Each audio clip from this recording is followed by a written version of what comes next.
माझं लोकसभेतलं काम हे देशाने पाहिलेलं आहे, तिथला माझा परफॉर्मन्स आणि सगळ्यात मोठी गोष्ट की लोकांचा संपर्क, प्रेम आणि जो सहकार्य मला मिळालं त्याच्यामुळे आज मला पुन्हा एकदा जी संधी मिळालेली आहे ती मेरिटवर मला मतदान करा, माझं काम पाहून, माझा संपर्क पाहून आणि माझ्यावर आजपर्यंत कुठलाही भ्रष्टाचाराचा आरोप झालेला नाही.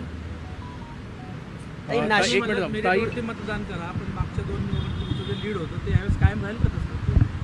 मी लीडसाठी इलेक्शन लढत नाही, मी सेवेसाठी इलेक्शन लढते. मागच्या दादा सोबत होते, यावेळेस दादा ठीक आहे ना, प्रत्येकाला आपापला निर्णय घ्यायचा आहे. तुम्ही असा का नाही विचार करत की भारतीय जनता पक्षचे नेते बारामतीत येऊन म्हणतात की आम्हाला ह्या इलेक्शनमध्ये शरद पवारांना हरवायचे, म्हणजे त्यांना विकास नाही करायचा आहे आणि मग ना त्यांच्याकडे एखादा कॅन्डिडेट आहे, आमचं घर फोडून आमच्या घरातली एक महिला त्यांना लागते, ह्याचाच विचार करा ना. आमची माऊली मोठी वहिनी म्हणजे आईच्या समान असते.